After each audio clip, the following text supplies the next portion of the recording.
L'état d'esprit du surdoué, c'est que, au point de vue intelligence émotionnelle, au point de vue de la maturité émotionnelle, c'est-à-dire ce qu'on a appelé la sagesse, c'est vrai que de manière innée, le surdoué tend vers cette idée de sagesse, c'est-à-dire cette idée d'harmonie et de paix avec les autres, et avec un souci et une auto-éducation, une auto-critique, avec une exigence envers soi-même, avec soi-même, telle que il a vraiment ce souci d'être juste, d'être dans la justesse, parce que sinon, son hypersensibilité fait que son hyperconscience va le faire culpabiliser, etc. Donc de toute façon, il n'a pas le choix d'être en recherche de paix et d'harmonie avec son prochain. De toute façon, il n'a pas le choix, parce que sinon, il a des conséquences intérieures dues à son intelligence émotionnelle, dues à son hypersensibilité. De ce fait, il va nécessairement, de lui-même, spontanément et naturellement, aller vers l'autre avec une démarche, avec une curiosité de l'autre. Une curiosité, pourquoi? Parce qu'il veut apprendre toujours un peu plus des autres pour apprendre un peu plus de lui-même. Il a conscience toujours intellectuellement, tu vois, que l'autre est différent de lui à travers la mathématique de son esprit. Et donc, parce que l'autre est différent de lui, égal, l'autre peut m'apporter des choses que je ne connais pas.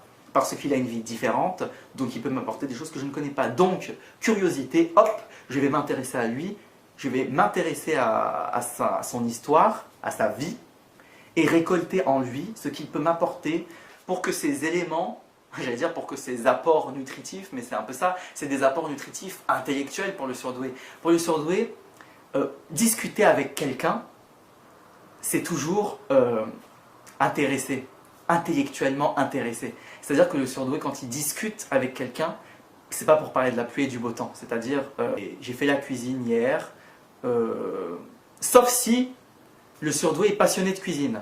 N'oublie pas, quand il s'agit de passion, le surdoué, il va te parler, il va te saouler. Mais il va te saouler sur sa passion. Mais quand il s'agit de parler avec une personne, ce qui intéresse le surdoué, c'est la profondeur, encore une fois. C'est pas le paraître, c'est pas ce que tu fais concrètement, c'est-à-dire ton travail par exemple.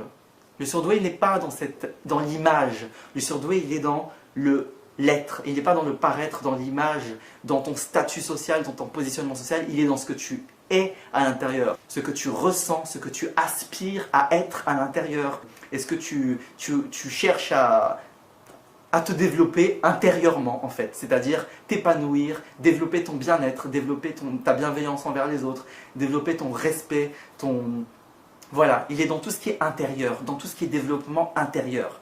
Alors que le normopensant a cette attitude naturelle à se soucier davantage, à se soucier naturellement davantage à ce qui est développement concret, c'est-à-dire où tu en es maintenant concrètement, c'est-à-dire au point de vue social, c'est-à-dire concrètement, est-ce que tu as un travail, est-ce que tu as une maison, est-ce que tu as une voiture, est-ce que tu as ton permis, est-ce que tu es marié, est-ce que tu as des enfants, est-ce que tu arrives à te nourrir, est-ce que tu sais faire la cuisine, est-ce que tu...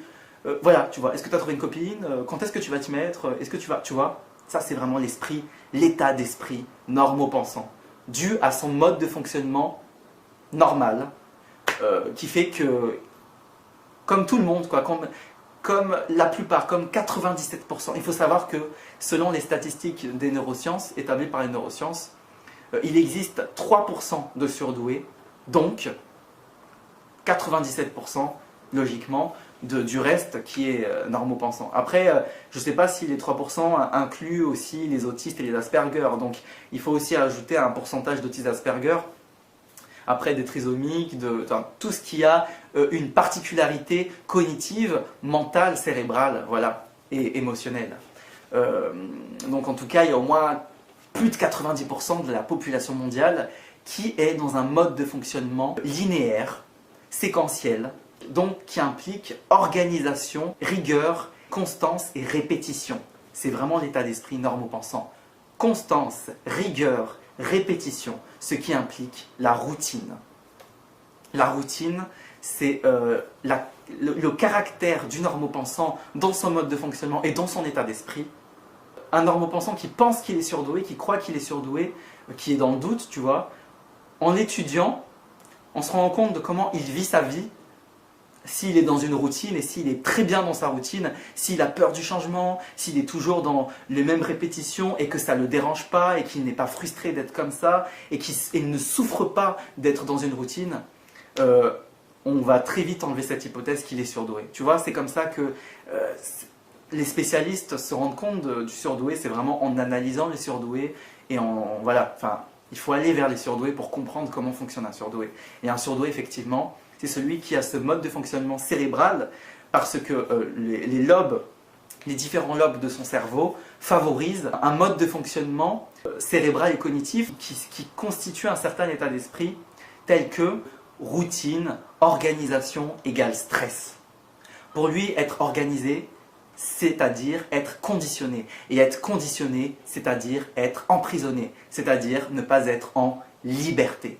Un surdoué, enfin tout surdoué, quand ils se parlent entre eux, c'est toujours les mêmes tripes, les mêmes délires, le même vocabulaire, ou en tout cas, c'est un champ lexical de la sensibilité qui tourne toujours autour d'un même ressenti par rapport à la liberté, l'amour, la justice.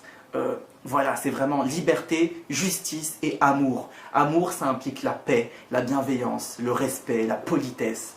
Tout ça, c'est des choses qui sont mathématiquement logiques, justement, qui sont logiques, qui sont mathématiquement claires, nettes et concis dans l'esprit d'un surdoué.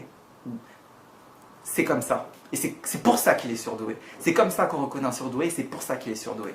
C'est pour ça qu'on dit qu'il est surdoué. Doué de quoi? De sa sensibilité, de cet état d'esprit, de ce mode de fonctionnement-là, qui fait qu'il pense les choses et qu'il ressent les choses et qu'il perçoit les choses comme ça. C'est tout ça qui fait qu'on dit qu'il est surdoué.